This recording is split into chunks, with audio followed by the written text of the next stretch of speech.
Welcome to Marketing Survival Skills, MSS.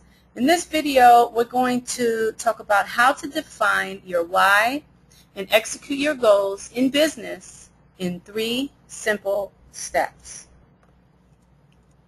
Step number 1, define your why for starting a home-based business on the internet. Is it to secure your financial future for you and your family? Is it to send your children or grandchildren to college?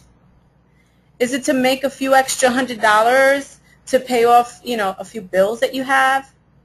Is it to replace your full-time income so that you can quit your job? Or maybe it's to spend some more quality time with family and friends.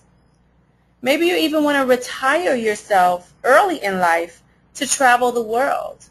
Whatever your reason why is, it should be completely in line with your true self and values.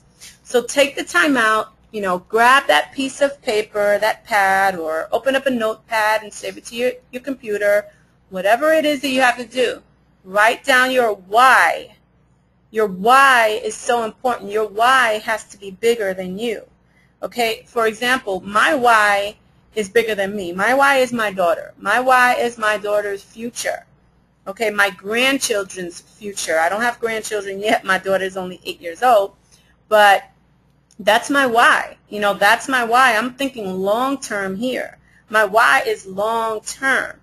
And so everything that I do now is a reflection of, what's going to happen in my business and in my life for the future. So you have to sit down and really take some time to think about your whys.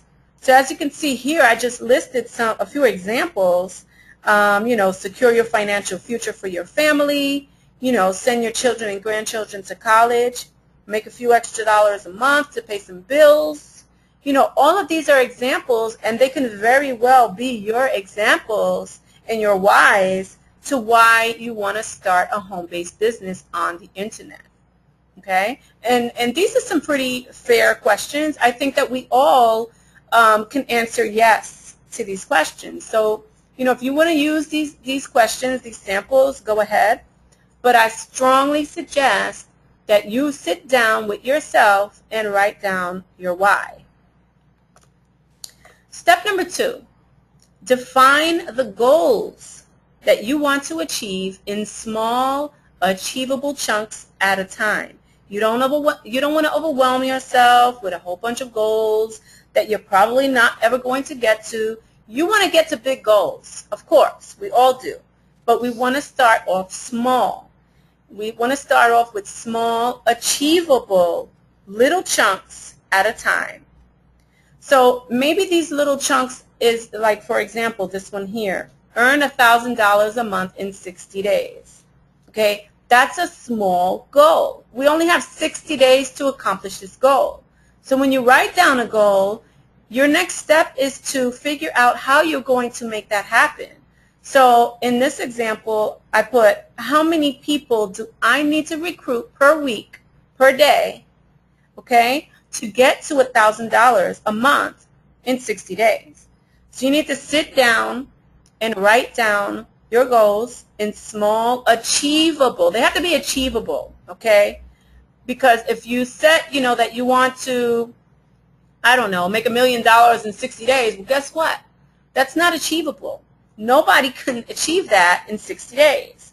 So maybe you want to earn $500 in 60 days. Whatever it is that your small chunks are, write them down, and then write down what are you going to do to achieve that? What action steps do you need to do on a daily basis to get to $1,000 a month in 60 days? Well, we have that covered for you here in MSS. Okay, so as long as you stick with the action plan, these are small, achievable results, chunks at a time. And if you're consistent with it, you will get to $1,000 a month in 60 days. Maybe this is another goal, small goal that you want to achieve. These are just examples. You can write down your own. I'm just throwing out some examples. So maybe the next example, you want to write 10 articles a week for the next 90 days. That's a small, achievable goal. But again, you have to write down what you can do to make that happen. How many hours a day do you need to write 2 articles a day? Okay? What article directories are you going to be putting your articles in so that you can be found on the internet? These are things that you have to think about. When you write down your goal, you have to have a plan to make that goal come to reality. These should be goals that you want to achieve, even if it seems unrealistic or not feasible. Although you don't want to be totally unrealistic, be bold and be very, very clear about your goals, about your small little goals that will lead up to a big success. Okay? Little small goals lead to success. Step number 3, track and measure for success. This is the most important and critical part of building your business. The way I like to do it is I like to create spreadsheets to keep track of my progress by using a very simple, easy, free tool called Google Docs on a consistent basis.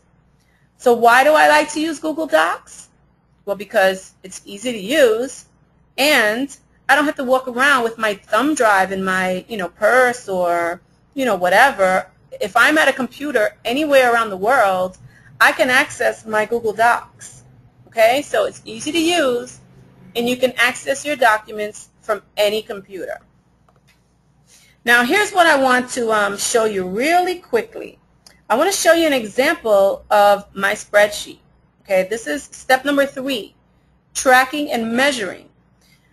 This is an example. So here we have the source, and the source basically is where well, first of all, let me back up a little bit. This is a spreadsheet that I'm using when I communicate and network with people on the internet. This is one of my mini goals. Okay, so my mini goal is to network with at least 8 to 10 people every single day. And, right here where it says source, I put where I got them from. Okay, now in this example here, I'm targeting real estate agents because that's just one of my niches. So I'm using this as an example because I already have it open. So I found these people on the internet.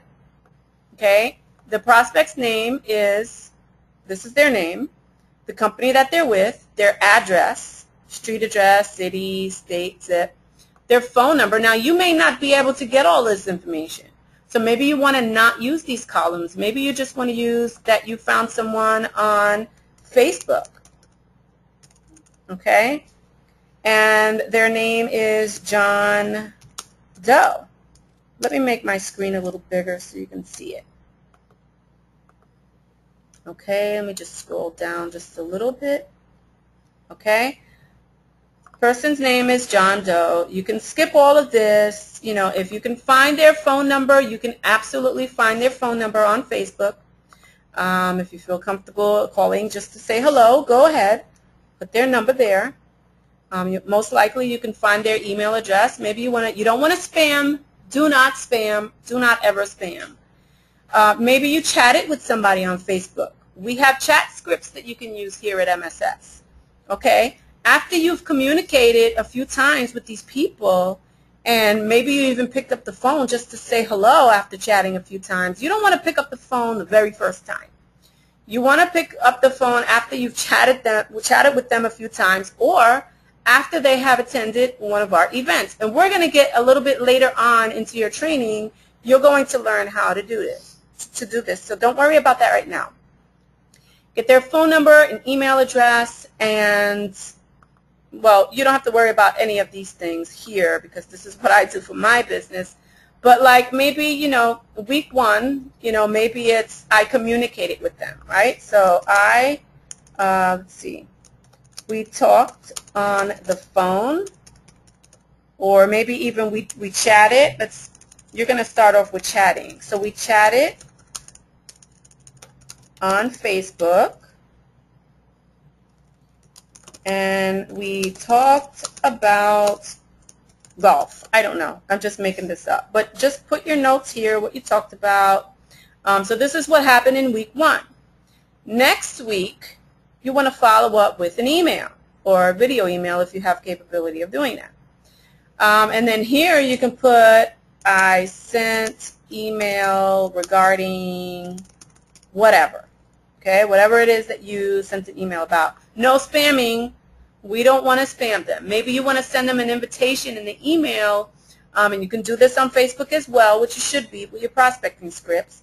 But this is really if you've communicated. Only use this spreadsheet if you've communicated with the person at least 2 or 3 times so that building relationship part starts to happen. The next thing you want to do is, after you send them an email, did you pick up the phone and call them? Maybe you're calling them, you've built this relationship, you have a bond going, and you pick up the phone and call them because maybe they don't get the email, maybe they didn't get the email, maybe you want to talk to them about something else. Or maybe you don't want to call them at all. It's up to you. But this is what I use, and this is an example of what you can use for tracking. And as you move along with your tracking, your goal is to get them signed up. Like here in this column, did you make a sale? Yes or no? If you have, then yes, you got them into MSS.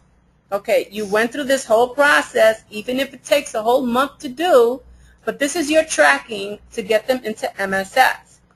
This is not tracking. I mean, you could use this for your business opportunity as well. But for this demonstration and for this purpose, we want to start you with this for getting them into MSS, because once you do that, the relationship starts to build, the value starts to build. Obviously, we have a ton of value in here in MSS, and then they're going to be getting your emails and stuff like that with your business opportunity. Chances are they'll contact you to join your business opportunity or whatever. But maybe outside of MSS you want to use this spreadsheet or whatever. But anyway, it's a useful tool for you to use.